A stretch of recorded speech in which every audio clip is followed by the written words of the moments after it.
Good morning, students. In the last lecture, we have discussed about the preference shares, its features, advantages and disadvantages. Hope you have all read about it. उसके बाद मैंने आपको इसका difference भी बोला था equity shares and preference shares का read करने के लिए. होप कुछ बच्चों ने रीड कर लिया होगा. देन आज बेटा जो हमने टॉपिक करना है दैट इज़ रिटेन्ड अर्निंग्स. इसको हम रिटेन्ड प्रॉफिट भी बोलते हैं. ठीक है, रिटेन्ड अर्निंग का मतलब जैसे कि इसके नेम से ही क्लियर होता है. रिटेन मतलब रिटेन करके रखना, और प्रॉफिट मतलब जो हमारा किसी तरह का फ़ायदा हुआ है, कोई गेन हुआ है, हमारी कोई पुरानी अर्निंग्स पड़ी हैं, उसको रिटेन करके रखना, बचा के रखना. ठीक है, सो पड़ा हुआ पैसा या पड़ा हुआ profit that is known as retain profit. ठीक है, इसको हम रिटेन प्रॉफिट बोलते हैं. Retained profits are also known as the flowing back of profits, retained earning, self financing और internal financing and reserves and surplus. Retain profits को हम flow back of profits भी बोलते हैं कि पिछले प्रॉफिट्स को वापस लेके आना. रिटेन्ड अर्निंग्स जो होती हैं इसको भी बोल देते हैं हम. ठीक है, देन सेल्फ फाइनेंसिंग का मतलब क्या होता है कि अपने आप को फाइनेंस करना, अपनी मदद खुद करना, अपने आप को फाइनेंस करना.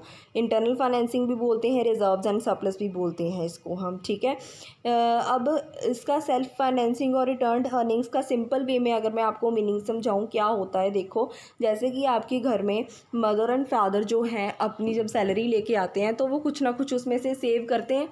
ठीक है, तो उसमें से जो सेव की हुई अमाउंट है वो हर एक मंथ जो है या 2 महीने बाद कुछ ना कुछ अमाउंट जो है सेव करते हैं. और वो जो सेव की हुई अमाउंट हमारे पास होती है वो हमारा एक तरह का क्या बन जाती है, रिज़र्व बन जाती है, रिटेन्ड की हुई अमाउंट बन जाती है. ठीक है, और जब किसी तरह की कोई कंटिजेंसी अराइज होती है तो तब हम उस अमाउंट को क्या करते हैं, यूज़ करते हैं बेटा. ठीक है, जैसे कि अभी लॉकडाउन का समय चल रहा है. ठीक है, तो अभी सैलरीज़ लोगों की बहुत ज़्यादा कम है, तो हमारे लिए खर्चा करना भी क्या है, ज़्यादा मुश्किल हो चुका है. तो इस टाइम पे हमारी कौन सी चीज़ें जो है, कौन सा पैसा काम में आ रहा है, जो हमारा रिटेन हुआ है, जो हमारा पड़ा हुआ पैसा है. इसी तरह कंपनीज़ के लिए भी ऐसा ही होता है कि जैसे एक साल जो है कंपनी को 10 लाख का प्रॉफिट हो गया है, अगले साल 15 का हो गया है, फिर 18 का हो गया है. तो सारी पेमेंट करने के बाद जो भी उसके क्रेडिटर्स हैं, जिनको भी उसने डिविडेंड देना है, उन सभी को पेमेंट करने के बाद ना कुछ अमाउंट उसके पास बच जाती है. कई बार 5 लाख बच जाता है, कई बार 2 लाख बच जाता है. ऐसी कुछ ना कुछ अमाउंट बच जाती है, और वो अमाउंट जो है वो हर एक साल क्या करती है, रिटेन करके रख लेती हैं कंपनीज़. और उसको तब यूज़ करती हैं जब उन्हें ज़्यादा ज़रूरत है, कोई कंटिजेंसी अराइज़ हो गई है, किसी तरह की कोई प्रॉब्लम अराइज़ हो गई है, या फिर उन्होंने कोई आगे अपना बिज़नेस एक्सपेंड करना है. ठीक है, उस टाइम पे उस अमाउंट को यूज़ किया जाता है. तो ये वाली जो अमाउंट हम रख लेते हैं अपने पास और बाद में यूज़ करते हैं that is known as retained earnings, retain profit, self financing, internal financing और रिजर्व्स एंड सरप्लस, इस चीज़ को बोलते हैं.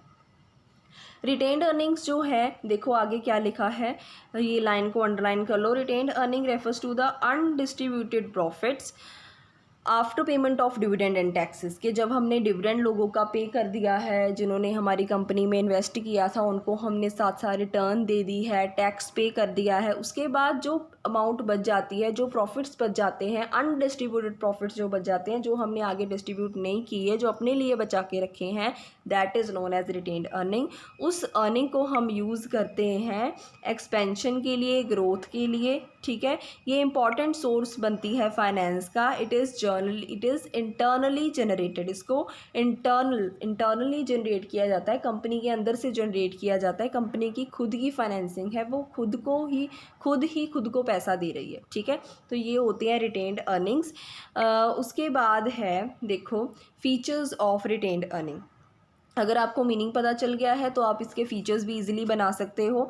सबसे पहला इसका फीचर क्या है बेटा, कुशन ऑफ सिक्योरिटी. कुशन से कुछ याद आया, हमारे लिविंग रूम्स में या हमारे ड्राइंग रूम्स में सोफ़ा सेट्स के ऊपर कुशन होते हैं. वो हम क्यों रखते हैं, सो दैट कि हमें एक तरह सा रिलीफ मिले.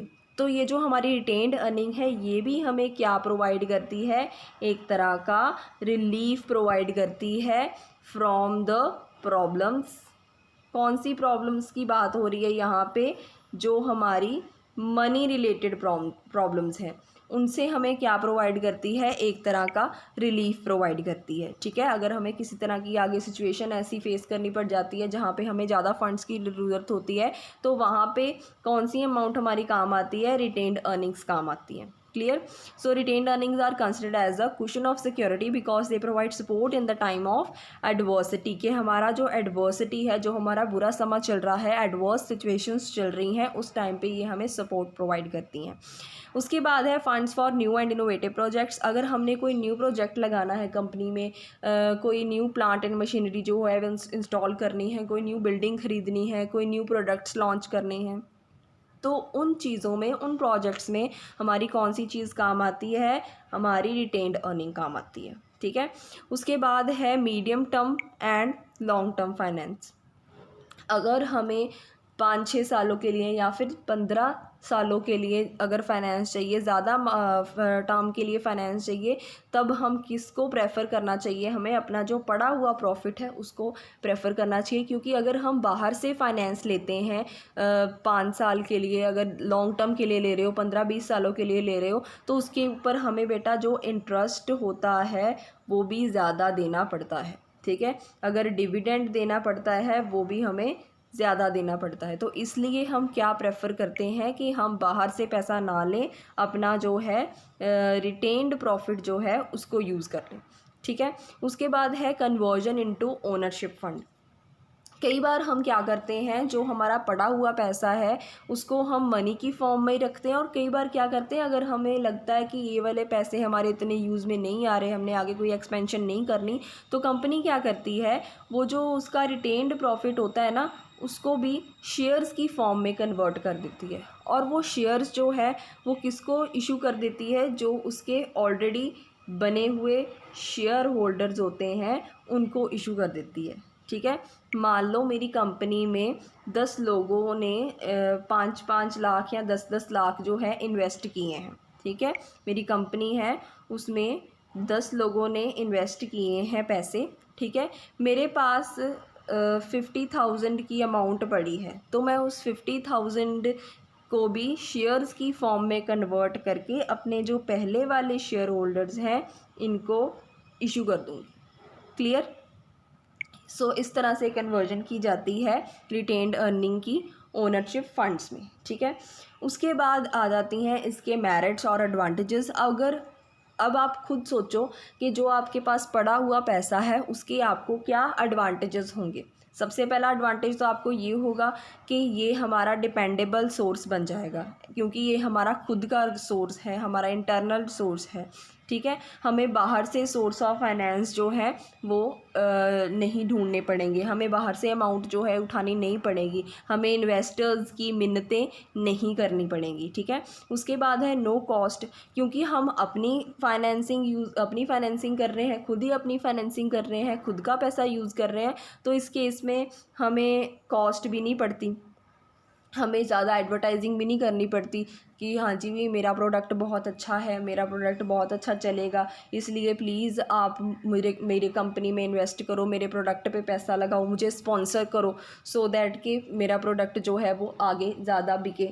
ठीक है, और मैं आपको जो है पैसे देता रहूँ। मतलब इस तरह से हमें कोई कॉस्ट भी नहीं पड़ेगी, क्योंकि देखो बेटा एडवर्टाइजिंग की कॉस्ट क्यों पड़ती है, अगर हम एडवर्टाइजिंग नहीं करेंगे अपने प्रोडक्ट की तो फिर हमारा प्रोडक्ट नहीं चलेगा। ठीक है, और एडवर्टाइजिंग करने के साथ साथ हमें एडवर्टाइज़ करके अपने इन्वेस्टर्स को भी जो क्या है मनाना पड़ता है, उनको कंपेल करना पड़ता है कि आप प्लीज़ आइए हमारी कंपनी में इन्वेस्ट कीजिए। ठीक है, और दूसरा है प्रॉस्पेक्टस। प्रॉस्पेक्टस क्या होता है, सुना होगा कई बार कि किसी ने। प्रॉस्पेक्टस बेटा होता है जैसे कि आप किसी कॉलेज में भी जाते हो, एग्जांपल दे देती हूँ मैं, किसी कॉलेज में जाते हो अपनी किसी सिस्टर के साथ या ब्रदर के साथ कभी गए होंगे, या फिर कहीं स्कूल में एडमिशन लेने जाते हो, तो वो आपको ना एक प्रॉस्पेक्टस इशू कर देते हैं जिसमें उन्होंने सारी इन्फॉर्मेशन लिखी होती है। इसी तरह जो कंपनीज़ वाले हैं वो भी अपना एक प्रॉस्पेक्टस इशू करते हैं। वो प्रॉस्पेक्टस क्यों इशू करते हैं, आपको एक तरह से इन्फ्लुएंस करने के लिए, आपको एक तरह से मतलब अट्रैक्ट करने के लिए कि आप आइए हमारी कंपनी में इन्वेस्ट कीजिए, हमारे प्रोडक्ट्स बहुत अच्छे हैं, हम आपको रिटर्न्स बहुत अच्छी देंगे, अगर आप हमें पैसा दोगे हम आपको ज़्यादा इंटरेस्ट देंगे। ठीक है, इस तरह से तो इस तरह की कॉस्ट भी जो बेयर नहीं करनी पड़ती, हमें किसी को फोर्स नहीं करना पड़ता कि हमें पैसे दो, क्योंकि यहाँ पे हम अपने पैसे ही यूज़ कर रहे हैं। क्लियर। उसके बाद आ जाता है इसमें नो फिक्स्ड लायबिलिटी की, हमें किसी तरह की फिक्स्ड लायबिलिटी नहीं है कि हमें पेमेंट करनी पड़ेगी डिविडेंड की, हमें इंटरेस्ट देना ही पड़ेगा हर एक महीने की 10 तारीख को हमने डिविडेंड देना ही देना है, हमने इंटरेस्ट देना ही देना है, ऐसा हमने कुछ नहीं करना, क्योंकि हम अपना पैसा जो है वो यूज़ कर रहे हैं। उसके बाद है नो इंटरफेरेंस।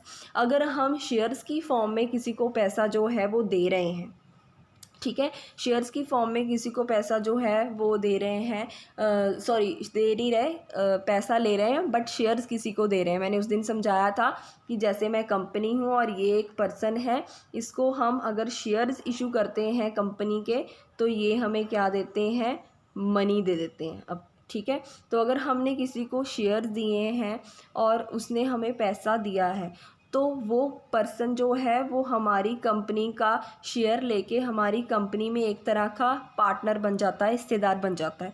और अगर हमने उसको शेयर दिया है तो वो ऑब्वियसली हमारी कंपनी में क्या करेगा, इंटरफेयर करेगा, आके हमारे जो है डिसीजंस में इंटरफेयर करेगा।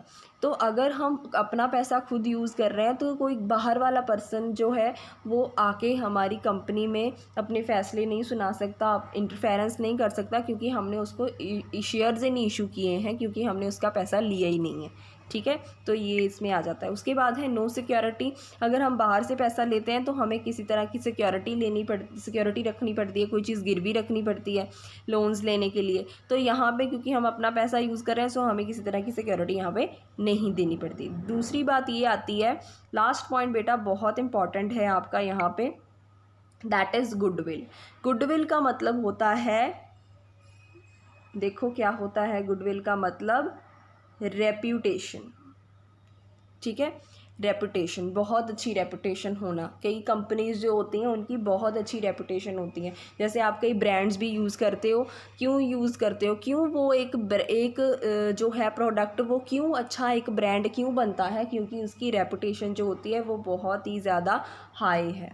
ठीक है, अब आपने इन ब्रांड्स के नाम तो सुने होंगे, एप्पल, ठीक है, इनका नाम सुना है आपने, ठीक है, और एडिडास, ये वाले ब्रांड्स के नाम आपने ज़रूर सुने होंगे, प्यूमा के नाम जो ज़रूर सुना होगा। अब ये ब्रांड क्यों बनते हैं ऐसे, क्योंकि इनकी जो रेपुटेशन है बहुत ज़्यादा है। सो इसी तरह से अगर किसी कंपनी की रेपुटेशन ज़्यादा होगी, तो रेपुटेशन क्यों उसकी ज़्यादा होगी, क्योंकि उसके पास क्या है, उसके पास रिटेन्ड अर्निंग है, उसके पास पैसा बहुत ज़्यादा है, इसलिए उसकी जो रेपुटेशन ज़्यादा है।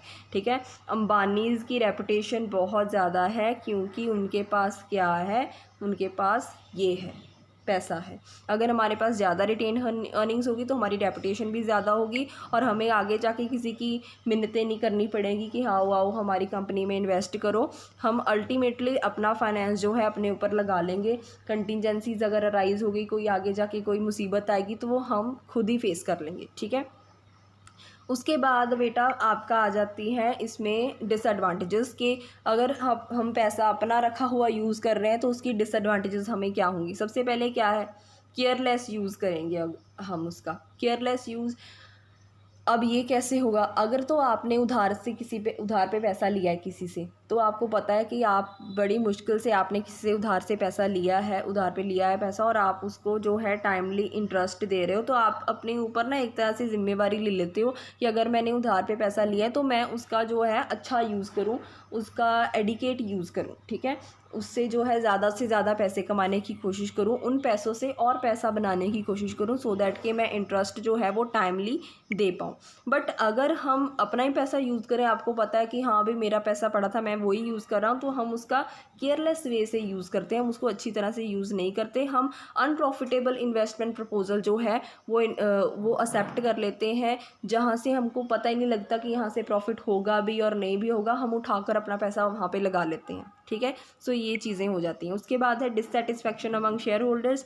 अगर हम अपना ही पैसा यूज़ करी जाएंगे, कोई शेयर होल्डर जो है नहीं देखेंगे, ठीक है, उसको डिविडेंड नहीं देंगे, अपने पैसे रखी जाएंगे जोड़ जोड़ कर और उनको थोड़ा थोड़ा डिविडेंड देंगे, तो उससे उसके साथ क्या होगा, जो हमारे शेयर होल्डर्स हैं ना बेटा, वो डिससेटिस्फाई हो जाएंगे, वो उनके पास वो सेटिस्फाई नहीं होंगे, वो उनके पास सेटिस्फेक्शन नहीं होगी। जब वो संतुष्ट नहीं होंगे तो क्या होगा, वो हाँ जितने उन्होंने पैसे पहले दिए हैं वो भी उठा के वापस ले जाएंगे अपने पास, ठीक है। सो ऐसा हो सकता है। उसके बाद है over capitalisation. Large amount of retained earning result in the issue of bonus share to the equity share holders. अगर मैंने बोला कि रिटेन्ड अर्निंग्स को अगर हम कई बार नहीं भी यूज़ करते तो हम उसको उसको क्या कर देते हैं, शेयर्स की फॉर्म में कन्वर्ट कर देते हैं, जिसको हम बोलते हैं बोनस शेयर। वो बोनस शेयर्स हम अपने पहले वाले इक्विटी शेयर होल्डर्स को ही दे देते हैं।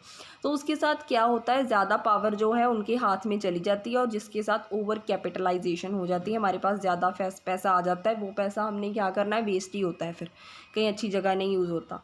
उसके बाद है इम्बैलेंस ग्रोथ, ठीक है। अभी इम्बैलेंस का ग्रोथ का मतलब क्या है, कहीं पलड़ा ज़्यादा बारी है, कहीं बहुत कम है, ठीक है। कहीं पैसा ज़्यादा है, कहीं पैसा कम है, जो रिच है वो और रिच होते जा रहे हैं, जो पुअर है वो और पुअर होते होते जा रहे हैं। इसका मतलब होता है इम्बैलेंस ग्रोथ। सो अगर कंपनी जो है वो सरप्लस प्रॉफिट जो है अपने पास ही रखती जाएगी, उसको डिविडेंड की फॉर्म में जो है इशू नहीं करेगी, ठीक है, अपनी इंडस्ट्री को ही ग्रो करी जाएगी, तो बाकी जो सरप्लस प्रॉफिट है वो डिस्ट्रीब्यूट ही नहीं होगा in the form of dividend, और वो जो शेयर होल्डर्स हैं वो फिर कई और कंपनीज़ में इन्वेस्ट कर लेंगे और जिसके साथ जो है बैलेंस ग्रोथ नहीं हो पाएगी, ठीक है। सो ये कारण थे कुछ इसके कि क्यों रिटेन प्रॉफिट्स जो है अच्छे नहीं हैं, और ये थे कि क्यों रिटेन प्रॉफिट्स अच्छे हैं। एडवांटेजेस, डिसएडवांटेजेस एंड फीचर्स, आपकी ड्यूटी है आप इसको पढ़ो। नेक्स्ट जो हम हैं कल इसको कंप्लीट करेंगे, सॉरी बाय मंडे मैं इसकी जो है नेक्स्ट वीडियोस डाल दूंगी ADR GDR से, जिसके साथ हमारा जो ये जो टॉपिक है वो कंप्लीट हो जाएगा। और ट्यूसडे जो है वो आपकी बिजनेस स्टडीज़ की क्लास है, जिसमें मैंने आपका ओनर फंड का ही ओरल टेस्ट लेना है, ठीक है। तो अब इसे रीड कीजिए। Thank you so much.